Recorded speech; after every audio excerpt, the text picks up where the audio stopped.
स्फोटांमुळे पाकिस्तानातील लाहोर हादरलं. पाकिस्तानच्या लाहोरमध्ये 3 स्फोटांमुळे नागरिकांची पळापळ. ऑपरेशन सिंदूरमुळे झालेल्या नुकसानीचे फोटो समोर. मॅक्सार टेक्नॉलॉजीजचे सॅटेलाइटचे फोटो समोर. बहावलपूरमधील जामिया मशिदीचे आणि मुरिदके शहराचे फोटो.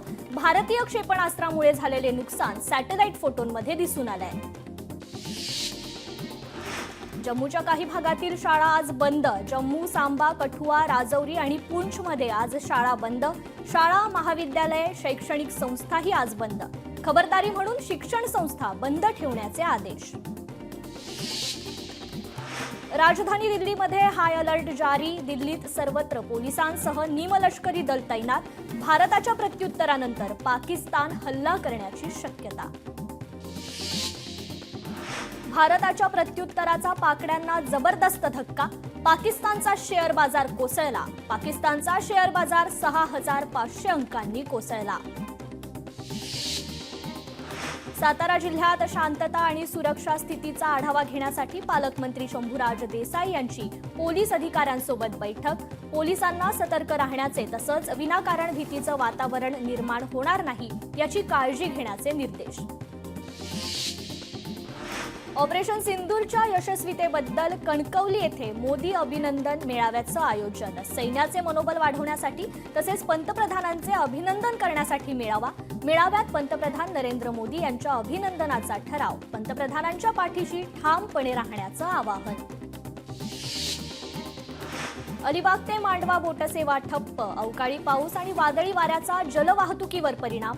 वातावरण पूर्ववत होईपर्यंत जलवाहतूक बंद राहणार. भाऊचा धक्का ते मांडवा रोरो सेवा सुरूच राहणार. महाराष्ट्र मेरीटाईम बोर्डाची माहिती.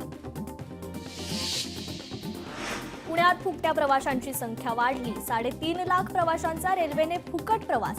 रेल्वेने वसूल केला 19 कोटींचा दंड. हिंगोलीत 9 गावांच्या जलजीवनच्या कामांना सुधारित मान्यता. पाणी पुरवठा योजनांच्या कामांना मिळणार गती. खरीप हंगाम 2024 मध्ये परभणी जिल्ह्यातील लाखो शेतकऱ्यांना डावलले. लोकप्रतिनिधी, शेतकरी यांच्यासोबत जिल्हाधिकाऱ्यांची विमा कंपनी प्रतिनिधींसोबत बैठक. जिल्ह्याला 100% पीक विमा देण्याच्या जिल्हाधिकाऱ्यांकडून सूचना. वाशिममध्ये लाखाळा भागात श्री संत गजानन महाराज सार्वजनिक 11,111 बावन्नी पठण सोहळा घेण्यात आला. हजारो भाविकांनी घेतला महाप्रसादाचा लाभ. मोहिनी एकादशी निमित्त पैठणमध्ये महिला भाविकांची पैठण ते आपेगाव पायीवारी. महिलांनी घेतले संत ज्ञानेश्वर महाराजांचे दर्शन. पंढरपूरमधील वैशाख शुद्ध मोहिनी एकादशी निमित्त पंढरपुरात हजारो भाविक दाखल. विठुरायाच्या पदस्पर्श दर्शनासाठी 5 ते 6 तासांचा कालावधी. हिंगोलीच्या लिंगदरी गावाजवळ असलेल्या सामाजिक वनीकरण विभागाच्या नर्सरीत झाडे सुकली. पाण्याचा अभाव आणि अधिकाऱ्याच्या दुर्लक्षेमुळे लाखो रुपये खर्च करून लावलेली ही रोपे वाळून गेली आहेत. चंद्रपूर जिल्ह्यात अल्ट्राटेक सिमेंट कंपनीसमोर रस्त्याची मागणी. ग्रामस्थांसह आमदारांचाही ठिय्या आंदोलन. पैठणमध्ये कृषी सहाय्यकांचे विविध मागण्यांसाठी कृषी कार्यालयासमोर बेमुदत धरणे आंदोलन. मागण्या मान्य न झाल्यास तीव्र आंदोलन करण्याचा इशारा. ताडोबा अंधारी व्याघ्र प्रकल्पात वन्यजीव गणना. 12 मे रोजी मचान वन्यजीव गणना. गणनेसाठी प्रति व्यक्ती 4,500 रुपये रक्कम. पुन्हा एकदा सोन्याला झळाळी. ऑपरेशन सिंदूर नंतर सोनं महागलं. सोन्याच्या किमतीत मोठी वाढ. सोन्याचे दर थेट 1 लाख पार. भारत पाकिस्तान तणावाचे परिणाम. अकोल्यातील महानमधील मुख्य जलवाहिनीच्या कान्हेरीच्या वॉलमधून मोठ्या प्रमाणात पाणी गळती सुरू. संबंधित विभागाचं मात्र दुर्लक्ष. वाशिम जिल्ह्यात पाणी टंचाईची गंभीर समस्या. कूपनलिका पडल्या कोरड्या. नागरिक आणि शेतकऱ्यांचा पाण्यासाठी संघर्ष. 12वीच्या परीक्षेत गैरप्रकार. 124 केंद्रांची मान्यता रद्द. छत्रपती संभाजीनगर विभागातील 444 परीक्षा केंद्रांचा समावेश. टेट परीक्षेसाठी अर्ज करण्यासाठी मुदतवाढ, ऑनलाईन अर्ज भरण्यासाठी 14 मे पर्यंत मुदतवाढ, 24 मे ते 5 जून दरम्यान परीक्षा, 5 मे पूर्वी अर्ज केलेल्या उमेदवारांना पुन्हा अर्ज करावा लागणार. महाराष्ट्र राज्य परीक्षा आयुक्त अनुराधा ओक यांची माहिती. पनवेलच्या शेडुंगे येथील छत्रपती शिवाजी महाराज विद्यापीठात महाजॉब फेअर रोजगार मेळाव्याचं भव्य आयोजन. मेळाव्यात एकाच वेळी हजारो विद्यार्थ्यांची मुलाखत, 217 विद्यार्थ्यांची तात्काळ निवड. गडचिरोली कृषी कार्यालयात अद्याप कागदपत्रांचे गठ्ठे, स्टोअर रूम आणि मनुष्यबळाच्या अभावामुळे कृषी कार्यालयाची दुरावस्था. 100 दिवसांच्या कृती कार्यक्रमाची मुदत 15 एप्रिलला संपली. नागपूर विमानतळावर मॉक ड्रिल, सायरन वाजताच नागपूर विमानतळ रिकामं करण्यात आलं. लाहोर विमानतळाजवळ झालेल्या स्फोटाच्या पार्श्वभूमीवर यंत्रणा अलर्टवर, हल्ला झाल्यावर घेण्याच्या काळजीचं CISF कडून मार्गदर्शन. गडचिरोलीत सरकारी कार्यालयाचं कामकाज अंधारात, सरकारी कार्यालयात ट्यूबलाईट आणि पंख्यांची इन्व्हर्टरशी जोडणी. लाईट गेल्यानंतर अनेकदा करावे लागते अंधारात काम, बांधकाम विभागाकडे अपुरा निधी. पाकिस्तान सोबतच्या तणावाच्या पार्श्वभूमीवर नवी मुंबईतील नेरूळ पोलिसांनी कोम्बिंग ऑपरेशन सुरू केलंय. पोलीस पाकिस्तानी आणि बांगलादेशी नागरिकांची कागदपत्रे तपासून त्यांची ओळख पटवण्यात व्यस्त आहेत. चंद्रपुरात ऑपरेशन सिंदूरच्या यशस्वीतेबद्दल भाजपच्या वतीनं जल्लोष, केंद्र सरकार आणि सैन्याचे मानले आभार. भाजपने केला जल्लोष, जोरदार नारेबाजी करत आनंद व्यक्त. बीडमध्ये लिंबा गणेश इथे ऑपरेशन सिंदूरच्या विजयाचा जल्लोष साजरा. भारतीय सेना भारत सरकारचं अभिनंदन करत, घोषणाबाजी करत विजयोत्सव साजरा. मुंबईतील श्री सिद्धिविनायक गणपती मंदिरात आज विशेष आरती संपन्न. ऑपरेशन सिंदूरच्या यशस्वीतेच्या अनुषंगानं आयोजन. दुचाकीवरून लिफ्ट देऊन तरुणाने इसमाचा फोन आणि पैसे असा एकूण 15,000 रुपयांचा ऐवज केला लंपास. छत्रपती संभाजीनगरमधील वाळूज महानगर येथील घटना. MIDC वाळूज पोलीस ठाण्यात गुन्हा दाखल. भारतीय सैन्य दलाने केलेल्या उत्तुंग कामगिरीबद्दल साताऱ्यात भाजपाकडून महाआरतीचं आयोजन. पंतप्रधान आणि सैन्य दलाचे केले अभिनंदन. भारतीय सैन्याने ऑपरेशन सिंदूर राबवण्याच्या समर्थनार्थ नागपुरात मशाल रॅली. बजेरिया मित्र परिवारातर्फे ही मशाल रॅलीचं आयोजन.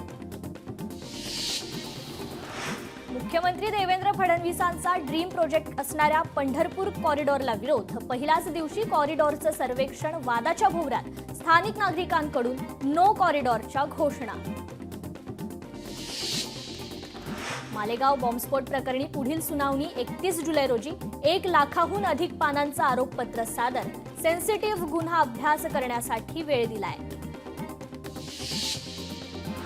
सोलापुरात गृहराज्यमंत्री योगेश कदम यांच्या हस्ते आदर्श संस्थाचालक म्हणून अभिजित ढोबळे यांचा गौरव. एकनाथ स्वाभिमानी शिक्षक सेनेचा सोलापुरात मेळावा. राज्यातील सर्व ITI मध्ये आपत्ती व्यवस्थापनाचे धडे. भारत-पाक संघर्षाच्या पार्श्वभूमीवर मंत्री मंगल प्रभात लोढांचा निर्णय. कोपरीच्या राजमाता जिजाऊ शासकीय ITI मधून सुरुवात. माजी पोलीस महासंचालक प्रवीण दीक्षित मार्गदर्शन करणार. विद्यार्थ्यांना सिव्हिल डिफेन्स आणि आपत्ती व्यवस्थापनाचे धडे. अनिरुद्धाज अकादमी ऑफ डिझास्टर मॅनेजमेंट देणार प्रशिक्षण. अमरावती जिल्ह्यातील ठाकरे गटाच्या माजी नेत्या प्रीती बंड आज शिंदेंच्या शिवसेनेत करणार पक्षप्रवेश. उपमुख्यमंत्री एकनाथ शिंदे यांच्या उपस्थितीमध्ये होणार पक्षप्रवेश. स्थानिक स्वराज्य संस्थांच्या निवडणुकीसाठी भाजपा ॲक्शन मोडवर. भाजपच्या मंडल कार्यक्षेत्रात बदल करण्याचा निर्णय. मुंबईत आता 36 ऐवजी 108 मंडल अध्यक्षांची नियुक्ती. जिल्हाध्यक्षपदी 45 ते 60 वयोगटातील ज्येष्ठ व्यक्तींची नियुक्ती. कोर कमिटीच्या बैठकीत निर्णय. डॉक्टर शिरीष वळसंकर यांच्या आत्महत्या प्रकरणाची CID अथवा SIT कडून चौकशीची मागणी.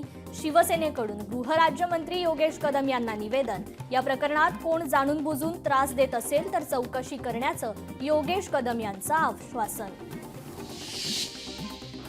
11 मे रोजी मुख्यमंत्री देवेंद्र फडणवीस सिंधुदुर्ग जिल्हा दौऱ्यावर. नौदलातून निवृत्त झालेली गुलदार नौका याच दिवशी स्थापित केली जाणार असल्याची माहिती. गुलदार नौकेचं पर्यावरणपूरक असलेलं स्वच्छतेचं काम 100% पूर्ण. सोमनाथ सूर्यवंशी मृत्यू प्रकरणी मुंबई उच्च न्यायालयाच्या औरंगाबाद खंडपीठात आज सुनावणी. सोमनाथ सूर्यवंशी यांच्या आईने दाखल केलेल्या याचिकेवर होणार सुनावणी. सुनावणीकडे सर्वांच्या नजरा. ऑपरेशन सिंदूरचं सामनातून कौतुक. पाकिस्तान जगाला भार ठरलेली दहशतवाद्यांची भूमी. दहशतवादी पाकिस्तानच्याच आश्रयाला कसे येतात? कोणी निरपराध नागरिकांचे प्राण घेत असेल तर युद्धाचा मार्ग स्वीकारावा लागतोच. सामनातून कारवाईचं कौतुक. रत्नागिरीमधील लांजामध्ये अवकाळी पाऊस. अवकाळी पावसाचा वर्तवण्यात आला अंदाज. जिल्ह्यात अनेक ठिकाणी तुरळक पाऊस. ठाण्यात अवकाळी पावसामुळे झाडांची पडझड. रिक्षावर झाड कोसळलं. प्रवाशाचा मृत्यू. खोपटच्या रुणवाल नगर परिसरातील घटना. तर दुर्घटनेत रिक्षा चालक जखमी. मुंबईसह उपनगरांमध्ये काल सकाळपासूनच अवकाळी पावसाने जोरदार हजेरी लावली आहे. आज सकाळीही पावसाचं वातावरण असून पावसाची शक्यता वर्तवण्यात येते. ठाणे, पालघर आणि रायगड जिल्ह्यात सतर्कतेचा इशारा देखील देण्यात आलाय. जोरदार वाऱ्यांसह पावसाचा अंदाज हवामान विभागाने व्यक्त केलाय. कोकण रेल्वेचे मान्सून वेळापत्रक जाहीर. 15 जून पासून कोकण रेल्वेच्या गाड्यांच्या वेळांमध्ये मोठा बदल. गाड्या पूर्वीच्या वेळेपेक्षा लवकर किंवा उशिरा सुटणार. महाराष्ट्रासाठी आनंदाची बातमी. यंदा 10 दिवस आधीच मान्सूनचं आगमन होणार. 13 मे पर्यंत अंदमान निकोबारमध्ये मान्सून दाखल होणार. नाशिकमध्ये गेल्या 2 दिवसांपासून अवकाळी पाऊस. पावसामुळे शेती पिकाचं मोठ्या प्रमाणात नुकसान. सुमारे 2000 हेक्टरवरील शेती पिकाचं नुकसान झाल्याची माहिती. पैठणमध्ये हतबल शेतकऱ्यांनी मोसंबी बागेवर फिरवला जेसीबी. पाण्याअभावी शेतकऱ्यांनी फिरवला जेसीबी. विदर्भ आणि मराठवाडा सीमेवर असलेला सहस्रकुंड धबधबा हा पूर्णपणे कोरडा पडलाय. पैनगंगा नदीपात्रात जवळपास 40 ते 50 गावाला भीषण पाणी टंचाई निर्माण झाली आहे. इंदापूरमध्ये पुन्हा एकदा गुटखा तस्करीचा पर्दाफाश. तब्बल 3,90,000 अधिक किमतीचा गुटखा आणि माल वाहतूक वाहन जप्त. पोलिसांनी प्रतिबंधित गुटखा विक्रेत्याला रंगेहात पकडलं. बीपीसीएलच्या इंधन वाहिनीला छिद्र पाडून इंधन चोरीचा प्रयत्न. मनमाडच्या अनकवडे शिवारातील घटना. मुंबई मनमाड इंधन वाहिनीला पाडले छिद्र. 1.5 इंच जीआय पाईप जोडून इंधन चोरीचा प्रयत्न. अज्ञात व्यक्तीविरोधात गुन्हा दाखल. लोकशाही मराठी ऐका, पहा, जागरूक रहा.